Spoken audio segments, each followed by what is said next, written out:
यं ब्रह्मा वरुणेन्द्ररुद्रमरुतः स्तुन्वन्ति देव्यैस्तवैः वेदैः साङ्गपदक्रमोपनिषदैर्गायन्ति यं सामगाः ध्यानावस्थिततद्गतेन मनसा पश्यन्ति यं योगिनो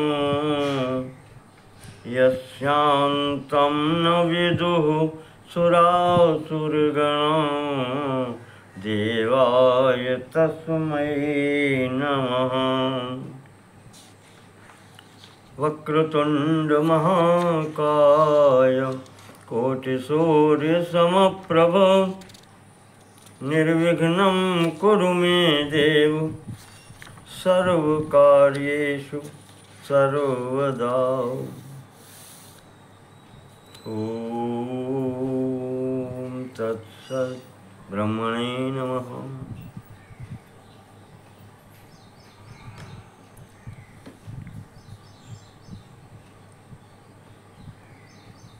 प्रचंड तांडवाटोपे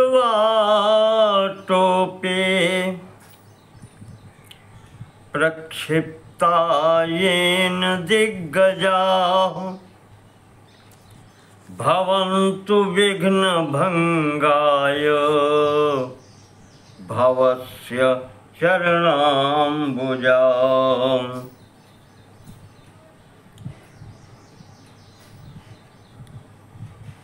पातालादुत्पतितोर्मकरवसतयो यस्य पुच्छाभिघाता ऊर्ध्वं ब्रह्माण्डखण्डव्यतिकरविहित व्यत्ययेनापतन्ति विष्णोर्मत्स्यावतारे सकलवसुमती मण्डलं व्यश्नुवाना तस्यास्योदीरितानां ध्वनिरपहरतादश्रियं वह श्रुतीनाम्।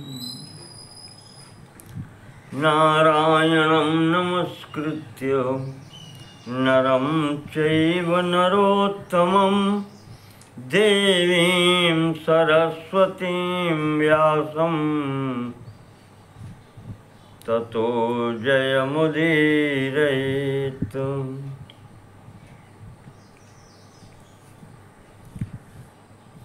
सर्वप्रथम इस श्रीमद् महापुराण के पहले अध्याय में भगवान शिव की स्तुति की गई है। प्रथम श्लोक में प्रचंड तांडवाटोपे प्रक्षिप्ता येन दिग्गजा। जिस समय भगवान शिव तांडव करते हैं और जब घूम के नाचते हैं तो उस घूमते हुए वेग के कारण प्रक्षिप्ता येन दिग्गजा, दिग्गज भी अगर पास में आ जाएं उनके भी कहना चाहिए कि धक्का लग जाए जरा सा तो प्रक्षिप्ता वो भी दूर फेंक दिए जाते हैं। ऐसे भगवान शिव जी के जो चरण हैं जिनके स्पर्श मात्र से नाचते हुए उनके स्पर्श मात्र से दिग्गज भी दूर फेंक दिए जाते हैं, ऐसे भगवान शिव जी के चरण कमल हम सब का कल्याण करें।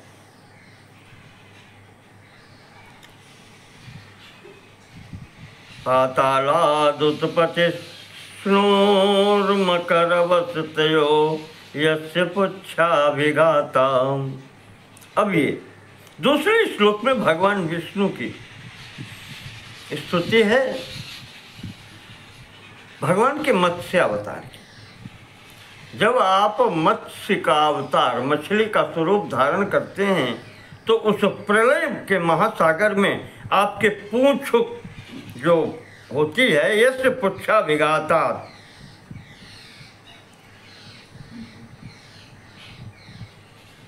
पातालाद उत्पतिष्णोर मकर वसतयो यस्य पुच्छाभिघाताद ऊर्ध्वं ब्रह्मांड खंड व्यतिकर विहित व्यत्यये न पतंती। पूंछ के आघात से ही समुद्र महासागर जो है प्रलय का वो उछलता है और उनसे स्पर्श से ही ब्रह्मांड के अन्य खंड भी उसी में गिरते हैं।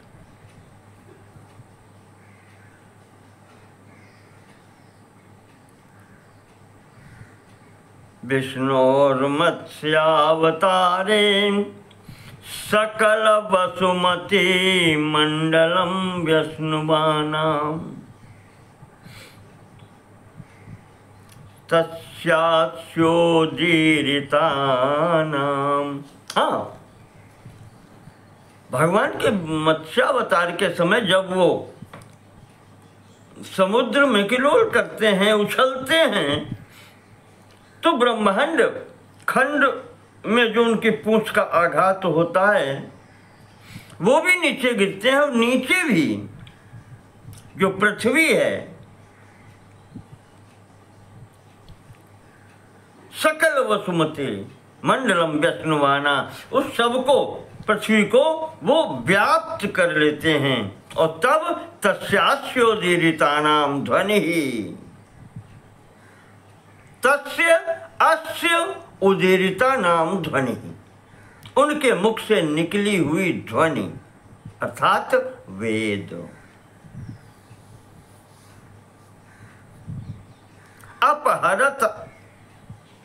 अपहरताद श्रियम वह श्रुति नाम।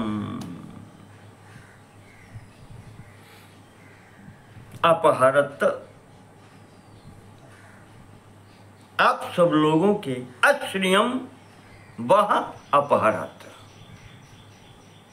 आपका जो अश्री कहना चाहिए, जो क्या कहें, पापों का विनाश करने वाला, जो आपको शोभा नहीं देता, अर्थात आपके समस्त अमंगलों का वो भगवान इस प्रकार से नाश करें।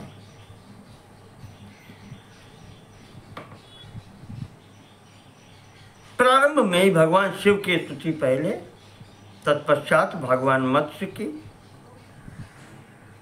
महापुरुषों ने इन पुराणों को भी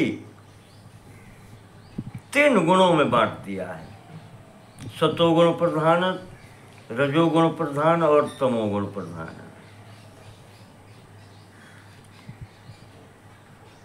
तो इस महापुराणों को शिव जी के कारण, मत्स्यावतार के कारण भी तमो प्रधान में रखा है।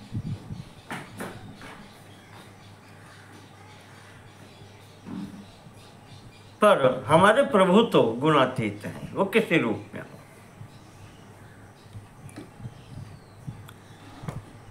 अजोपियः क्रिया योगा नारायण इति स्मृतः त्रिगुणाय त्रिवेदाय नमस्तस्मै स्वयंभुवे।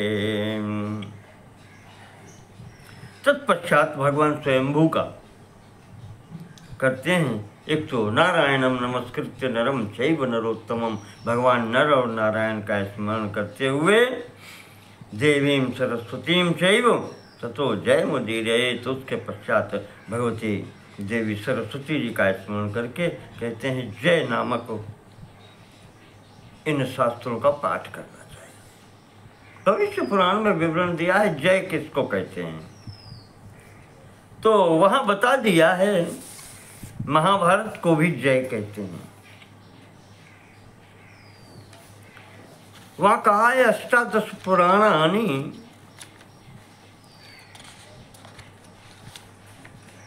रामस्य चरितम तथा।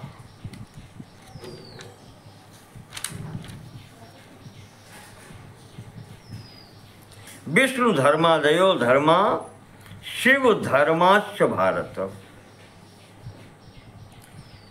कार्षणम वेदम पंचमम तो यन महाभारतम स्मृतम श्रौत धर्माश्च राजेंद्र नारदोक्ता महीपते जयेति नाम एतेषां प्रवदन्ति मनीषिणः।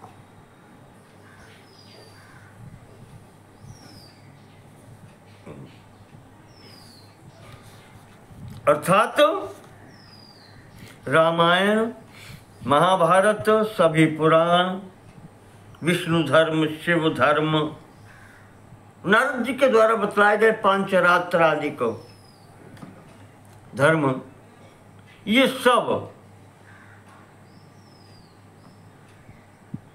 जय नाम से संबोधित किए जाते हैं।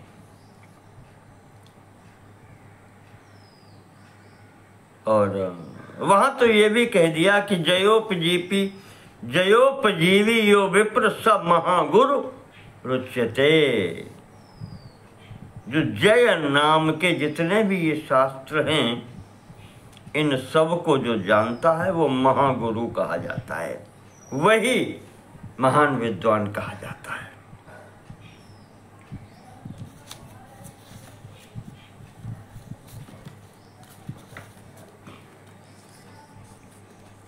उसके पश्चात यहाँ पर भगवान का नारायण नाम से और स्वयंभू नाम से भी उन्हीं का पुनः स्मरण किया गया है। अजोपि यः क्रिया योगान नारायण इति स्मृतः। जो अजन्मा है, जो निर्विकार निरीह निर्मल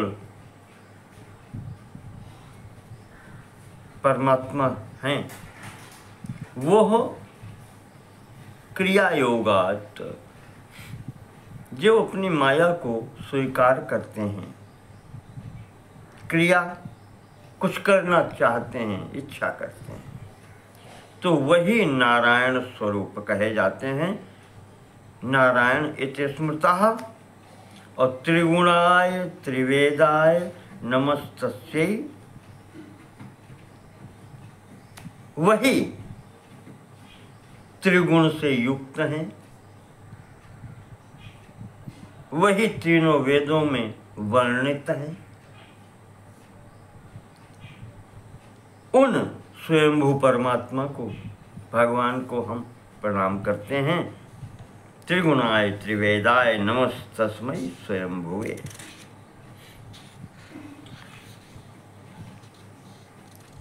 इस प्रकार से मंगलाचरण करके व्यास जी प्रारंभ करते हैं लेखन।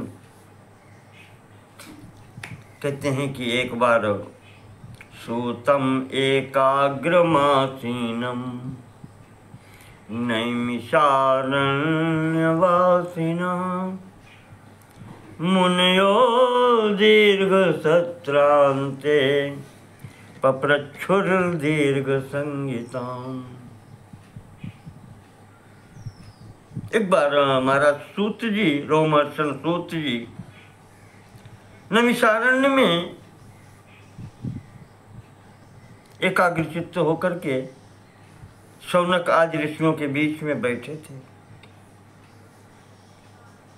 तो वहां पर ऋषियों ने सूत जी से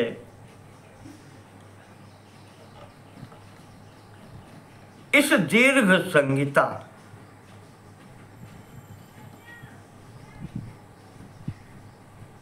के विषय में प्रश्न किया। महाराज जी ने इस पुराण को, इस ग्रंथ को दीर्घ संहिता का प्रथम नाम दिया है। प्रश्न करते हैं,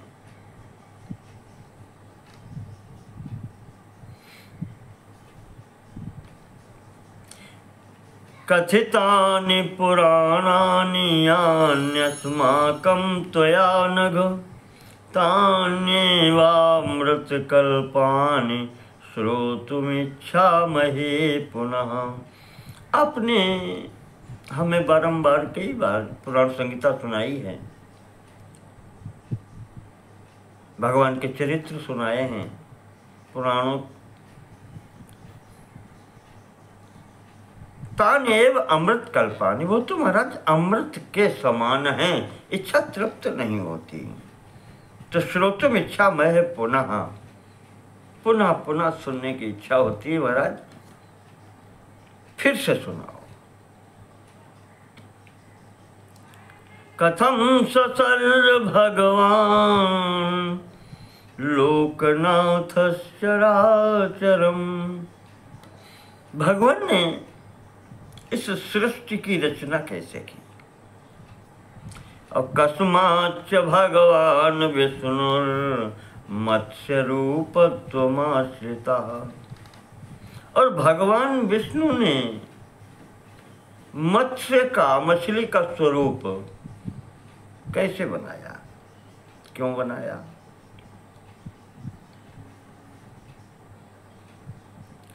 भैरवत्वं भवस्यापि पुरारित्वं च केन ही। साथ ही साथ ये भी बताएं महाराज कि महाराज शिव जी भैरव क्यों कहे जाते हैं। भैरव का तो तात्पर्य ही होता है जो बहुत भीषण हो,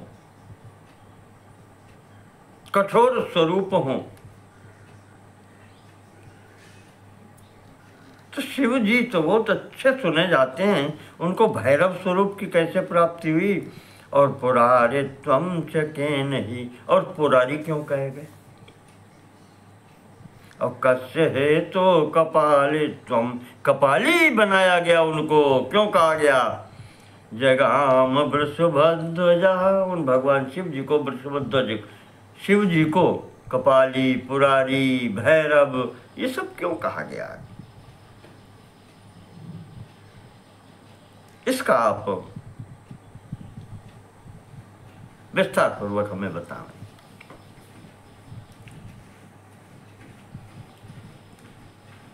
देखिए, जितने भी अपने सनातन के धर्म ग्रंथ हैं, एक मूल सिद्धांत है, कई बार आपको बताया, यहाँ भी फिर पुनः कह देते हैं कि हमारे ऋषियों मुनियों का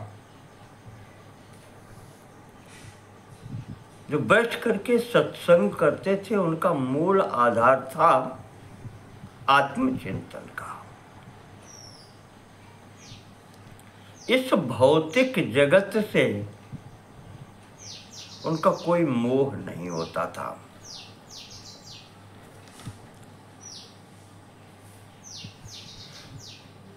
एक छोटे से उदाहरण है, योग दर्शन का जो प्रारंभ ही जहाँ से होता है, तो उसमें जो प्रथम श्रेणी है, प्रथम सीढ़ी है, सोपान है, उसमें यम बताए गए हैं। अहिंसा, सत्य में अस्तेयम, ब्रह्मचर्यम, अपरिग्रह। हमारा आधार ये है, ये 5 गुण जिनमें हूँ वो मनुष्य कहलाने का अधिकारी होता है। अहिंसा हो, किसी भी प्राणी को कष्ट न देना, यही अहिंसा है। जैसा हम अपने लिए चाहते हैं वैसे व्यवहार अगले के लिए करें। प्रत्येक प्राणी को अपने जीवन प्रिय होता है। दूसरा अहिंसा, सत्यम, हम चाहते हैं अगला सत्य बोले तो हम भी सत्य बोलें, आवश्यक है। तीसरा है अस्तेयम, अस्तेय कहते हैं कि चोरी ना करें, स्तेय चोरी, अस्तेय चोरी ना करें। हम चाहते हैं अगला ईमानदार रहे तो हम भी ईमानदार। ब्रह्मचर्यम, ब्रह्मचर्य का पालन करें। देखिएगा आजकल ये सब गुण समाप्त प्राय दिखाई पड़ रहे हैं। ब्रह्मचर्य, हम ब्रह्मचर्य का पालन करें।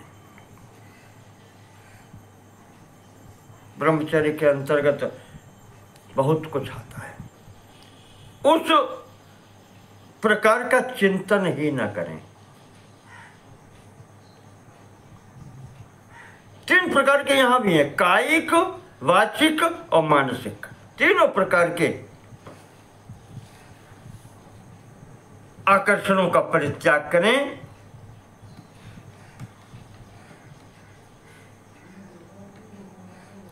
महिला के प्रति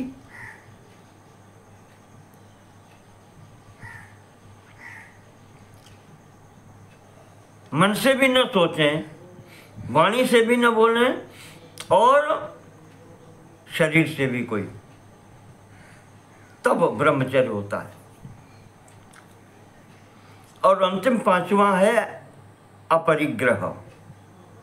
आवश्यकता से अधिक कोई वस्तु लेने का प्रयास न करें, परिग्रह न करें, इकट्ठा न करें। जितनी आवश्यकता की है उतनी ले लें, बाद बाकी जो है वस्तु वो अन्य की है। ये विचार रखें। ये 5 गुण जिसके अंतर्गत होते हैं वही वास्तव में मनुष्य कहलाने का अधिकारी होता है। या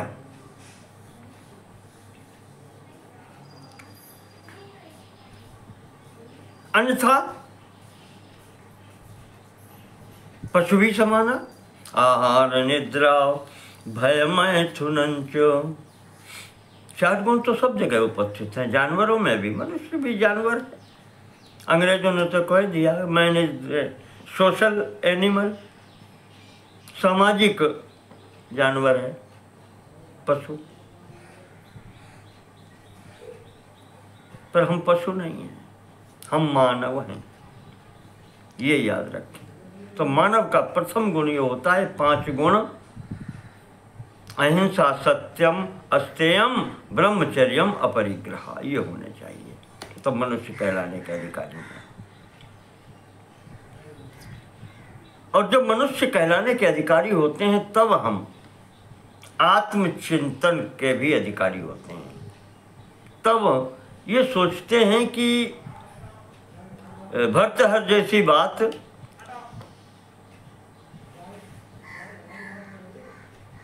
भोगान भुक्ता वयमेव भुक्ता, हम लोग यहाँ पर विषय भोग करने के लिए नहीं आए।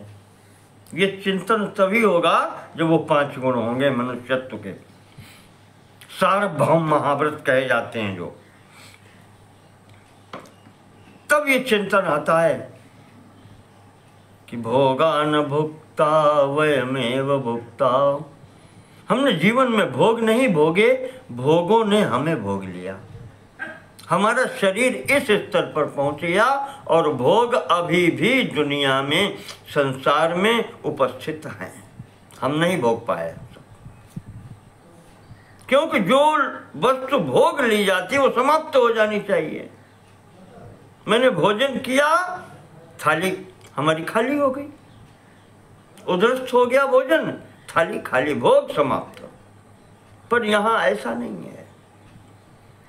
भोगान भुक्ता वयमेव भुक्ता, भोग ज्यों के त्यों पड़े हैं, कोई कमी नहीं आई, हम ही भुक्त हो गए। ये शरीर कैसा लाए थे सुंदर, और आज इसकी दुर्दशा हो गई इन्हीं भोगों के कारण।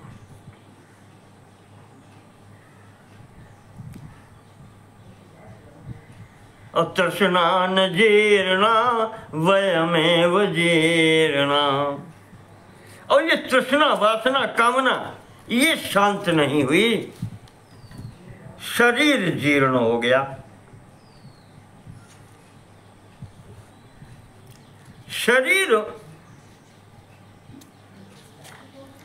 ऐसा जीर्ण हो गया कि अब किस दिन ये छूट जाए।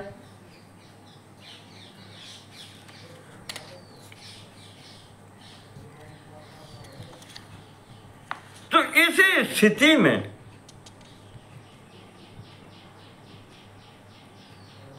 तृष्णा फिर भी शांत नहीं हुई।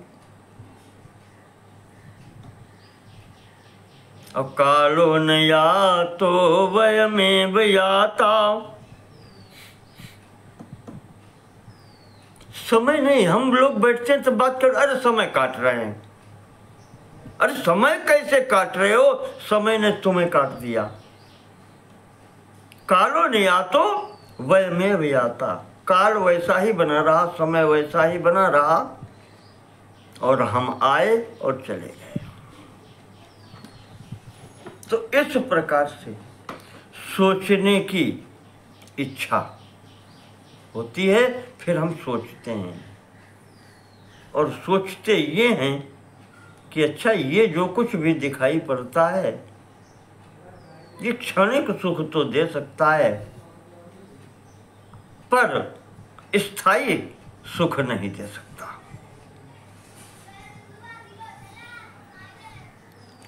और तब चिंतन आगे बढ़ते हैं, और तब चिंतन प्रारंभ होता है कि फिर हम आखिर हैं कौन। ये है एक सीढ़ी चलने की आगे। हम कौन हैं? अगला कौन है?